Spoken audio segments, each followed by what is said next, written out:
আসসালামু আলাইকুম।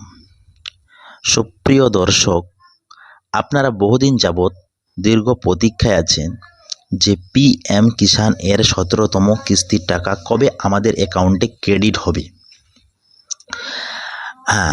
আজকে আমরা আলোচনা করব পিএম কিষাণের ১৭তম ইনস্টলমেন্ট অর্থাৎ ১৭তম কিস্তি। এই ১৭তম কিস্তি কবে আমাদের অ্যাকাউন্টে আসতে চলেছে সেই বিষয় নিয়ে আলোচনা শুরু করছি। তো ভিউয়ার্স, সবার আগে আপনাকে জানিয়ে দিই, আপনি যদি আমার ভিডিও নতুন দেখে থাকেন তাহলে নিচে থাকা সাবস্ক্রাইব বাটন প্রেস করে পাশে থাকা বেল আইকনটি প্রেস করতে ভুলবেন না। আর যদি আগে থেকে সাবস্ক্রাইব করে থাকেন তাহলে আপনাকে অসংখ্য ধন্যবাদ। তো চলে আসি মূল ভিডিওতে। সম্মানীয় দর্শক, আপনারা যারা ভাবছেন যে পিএম কিষাণ এর ১৭তম কিস্তি কবে দেবে কেন্দ্র সরকার অর্থাৎ প্রধানমন্ত্রী নরেন্দ্র মোদী, আর ভাবাই স্বাভাবিক। আমরা জানি পিএম কিষাণ এর ১৬তম কিস্তি যেই টাকাটা আমাদের অ্যাকাউন্টে ক্রেডিট হয়েছিল ২৮শে ফেব্রুয়ারি ২০২৪ তারিখে। সেই দিক থেকে ভাবলে বুঝতে পারি যে যেটা আমাদের পিএম কিষাণের টাকা ৩ মাস অন্তর পেয়ে থাকি, সেটা ভাবতে গেলে আমাদের টাইম কিন্তু পের হয়ে গেছে। তবে প্রধানমন্ত্রী নতুন করে মন্ত্রিত্ব পাওয়ার পর নতুন করে এক নতুন খুশির খবর কৃষকদের উপহার দিতে চলেছেন। খুশির খবরটি পিএম কিষাণ সম্মান নিধি দিয়েই শুরু করবেন বলে জানা গিয়েছেন। সরকার নতুন করে গঠন হওয়ার পর থেকেই প্রধানমন্ত্রী নিজেই উদ্যোগ নিয়েছেন যে শুধু পিএম কিষাণ তা না, আরও বিভিন্ন রকম প্রকল্প।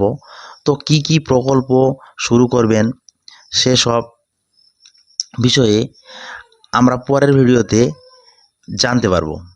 তো যে বিষয়টি নিয়ে আমরা আলোচনা করেছি বা করছিলাম সে বিষয়টিতে চলে আসি।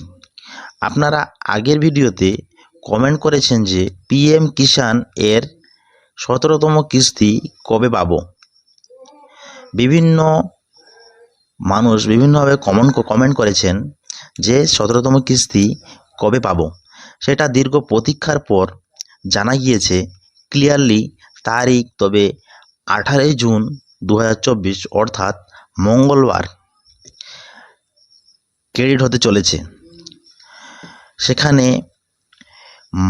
প্রধানমন্ত্রী নিজেই সেই অনুষ্ঠানের মাধ্যমে সেই টাকা ক্রেডিট করার কথা জানিয়েছেন। এই পিএম কিষাণ এ যেসব কৃষকরা অন্তর্ভুক্ত সেই সব কৃষকদের ক্ষেত্রে এটা কিন্তু বিশাল খুশির খবর যে তারা ১৮ই জুন ২০২৪ তারিখে অর্থাৎ মঙ্গলবার টাকাটা তাদের অ্যাকাউন্টে ক্রেডিট হবে বলে জানা গিয়েছে। সেটা হবে, অবশ্যই হবে। আর যারা এখনও পিএম কিষাণ এর টাকা পান না তাদের ক্ষেত্রে বলি, তারা নতুন করে রেজিস্ট্রেশন করতে পারবেন। অর্থাৎ পিএম কিষাণের রেজিস্ট্রেশন শুরু হয়ে গিয়েছে। আপনারা যারা এখনও করেননি তারা দ্রুত পিএম কিষাণের রেজিস্ট্রেশন করে ফেলুন, যেটা অনলাইনে করা হচ্ছে। আর যারা টাকা পেতে পেতে হঠাৎ করে পান না বা অর্থাৎ বন্ধ হয়ে গেছে তাদের ক্ষেত্রে বলা হচ্ছে তিনারা দ্রুত সিএসসি কেন্দ্র অর্থাৎ তথ্যমিত্র কেন্দ্রে যোগাযোগ করুন অথবা কোনো অনলাইনের দোকানে যোগাযোগ করুন আর দ্রুত কেওয়াইসি করে নিন। আপনারা স্ট্যাটাস চেক করুন আধার কার্ড দিয়ে আপনার কি স্ট্যাটাস হয়ে আছে, তারপর আপনি কেওয়াইসি করুন। আপনাদের কেওয়াইসি কেওয়াইসি সবাইকে করতে হবে। কেওয়াইসি কমপ্লিট থাকলে আরেকটা সমস্যা দেখা দিয়েছে। সেই সমস্যাটা হলো যে আধার সিডিং, যেটা ব্যাংক থেকে করা হয়ে থাকে